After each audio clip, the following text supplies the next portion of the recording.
नमस्कार, मैं हूं शिवानी पांडे और आप देख रहे हैं 4 PM।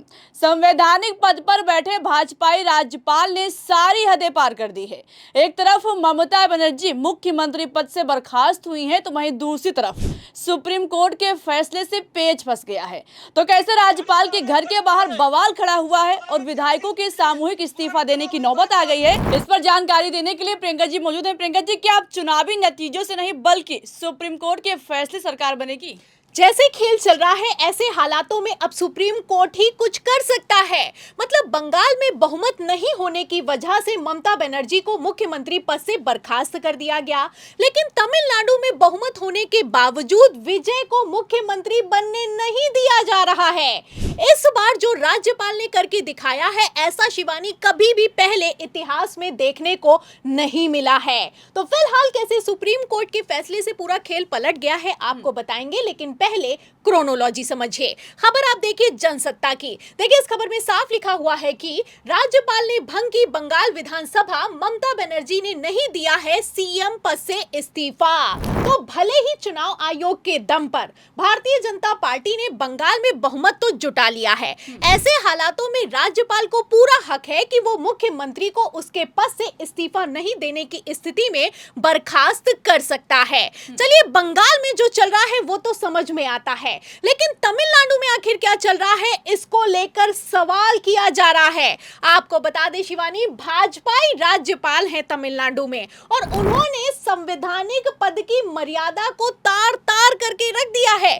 कायदे से नियम कहता है कि किसी भी राज्य में जिस पार्टी को सबसे ज्यादा सीटें आती हैं उसे सरकार बनाने का न्योता दिया जाता है। अगर तमिलनाडु की बात की जाए तो तमिलनाडु में विजय की पार्टी टीवीके को 108 सीटें आई हैं, जो कि बहुमत से 10 सीटें कम हैं। ऐसे हालातों में नियमों के मुताबिक राज्यपाल को विजय को सरकार बनाने का न्योता देना चाहिए, लेकिन ऐसा नहीं हुआ। और जब ऐसा नहीं हुआ तो विजय एक बार नहीं बल्कि 2 बार राज्यपाल से मिलने के लिए पहुंचे। घंटों तक बातचीत हुई, लेकिन फिर भी राज्यपाल राजेंद्र अर्नेल ने सरकार बनाने का न्योता विजय को नहीं दिया और कहा कि आपके पास बहुमत नहीं है, पहले बहुमत साबित कीजिए, फिर उसके बाद ही आपको सरकार बनाने का न्योता मिलेगा। मतलब कि इतिहास में ऐसा पहली बार हो रहा है जो कि भाजपाई राज्यपाल ने करके दिखाया है।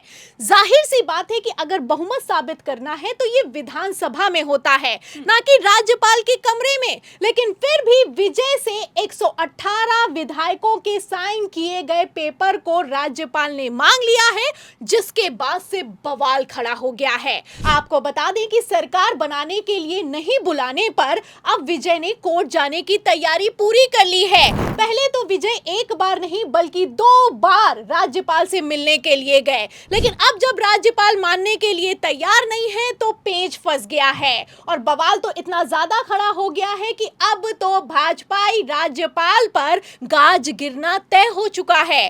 आपको बता दें शिवानी, नियम ये कहता है, सुप्रीम कोर्ट का फैसला ये कहता है कि राज्यपाल ये जो कर रहा है वो कतई नहीं कर सकता है। सुप्रीम कोर्ट पहले ही कह चुका है कि सबसे बड़ी पार्टी सरकार बनाएगी। ऐसा बिल्कुल भी नहीं चलेगा कि विपक्ष के पास भी अगर बहुमत से आधी सीटें मौजूद हैं तो वो सरकार बनाने का दावा पेश कर सकता है। आपको बता दें पहले कई बार विपक्ष ने ऐसा खेल किया है, इसीलिए सुप्रीम कोर्ट ने फैसला दिया है कि सबसे बड़ी पार्टी को पहले तो सरकार बनाने का न्योता दे दिया जाए, फिर उसके बाद विधानसभा में बहुमत परीक्षण होगा।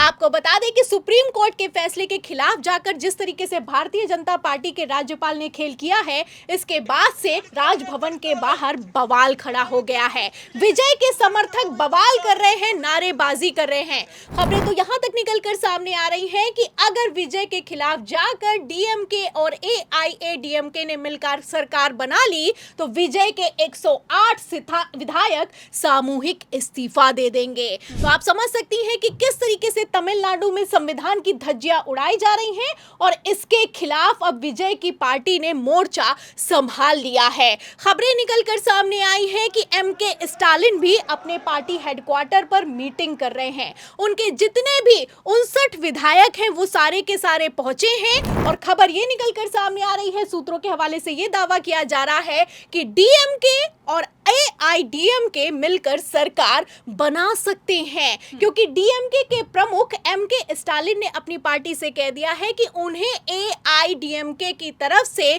सरकार बनाने का न्योता दिया गया है और विजय को सरकार से बाहर करने की साजिश की जा रही है। मतलब कि इन लोगों को बहुमत के आसपास भी सीटें नहीं मिली है, लेकिन फिर भी सरकार बनाने के लिए विपक्ष तमिलनाडु में तैयार दिखाई दे रहा है। एक तरफ एमके स्टालिन का बयान निकलकर सामने आया है, एमके स्टालिन मीटिंग कर रहे हैं, वहीं दूसरी तरफ मैं आपको बता दूं कि विजय भी इतनी आसानी से हार मानने वाले नहीं हैं।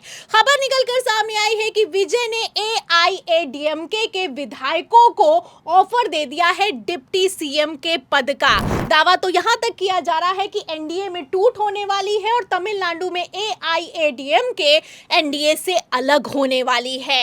खबरें निकलकर सामने आई हैं कि एआईएडीएमके के 28 विधायकों को रिजॉर्ट में भेज दिया गया है। तो आप समझ सकती हैं कि खेल दोनों तरफ से चल रहा है और इस खेल में राज्यपाल ने हद पार कर दी है। फिलहाल जिस तरीके की तस्वीरें हैं, ऐसे हालातों में मैं फटाफट से क्या सीटों का गणित कहता है वो भी बता देती हूं। अगर सीटों की बात की जाए तो तमिलनाडु में टोटल सीटें होती हैं 234, बहुमत होता है 118 का। इसमें विजय की टीवीके के पास 108, कांग्रेस के पास 5 और इसमें अदर्स की अगर पीएमके की 4, आईयूएमएल की 2 और सीपीआई की 2 जोड़ दी जाए तो टोटल हो जाता है 121 का, जो कि बहुमत से 3 सीटें ज्यादा है, क्योंकि बहुमत 118 का बनता है। वहीं दूसरी तरफ डीएमके और एआईडीएमके की अगर बात की जाए शिवानी, तो डीएमके जो कि एमके स्टालिन की पार्टी है, पूर्व मुख्यमंत्री की पार्टी है, उनको 59 सीटें मिली है।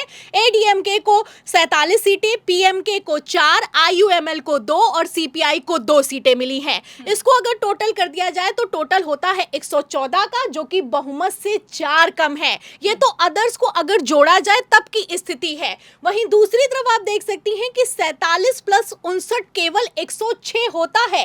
ऐसे में इतना तो साफ हो चुका है कि डीएमके और एआईडीएमके में इतना दम नहीं है कि वो मिलकर सरकार बना पाए। फिलहाल भारतीय जनता पार्टी को सिर्फ 1 सीट आई है। अगर राज्यपाल का बस चलता तो ये भारतीय जनता पार्टी की भी सरकार बनवा देते, लेकिन फिलहाल जिस तरीके से भारतीय जनता पार्टी का सुपड़ा साफ हुआ है, ऐसे हालातों में विजय को सरकार बनाने से रोकने के लिए भारतीय जनता पार्टी के राज्यपाल ने अपनी पूरी ताकत लगा रखी है। आपको बता दें शिवानी, ये वही तमिलनाडु है जहां पर विधानसभा से बिल के पारित होने के बाद राज्यपाल उसे 2.5 साल तक रोक कर बैठे रहते थे। और अब आप देख सकती है कि अभी तो सरकार बनी भी नहीं है विपक्षी पार्टी की, उसके पहले ही जिस तरीके से खेल चल रहा है, ऐसे में इतना तो साफ हो चुका है कि सुप्रीम कोर्ट के फैसले के बावजूद अब राज्यपाल किसी की कतई सुनने के लिए तैयार नहीं है। तो 400 पार होने पर संविधान बदलने का दावा करने वाली भाजपा ने जैसे चुनावों से लेकर संघीय ढांचा को पूरी तरह बर्बाद कर दिया। इस पर आपको क्या लगता है, अपनी राय बताइएगा। वीडियो को लाइक और शेयर कीजिएगा, ज्वाइन कीजिएगा। देखते रहिए 4 PM। नमस्कार।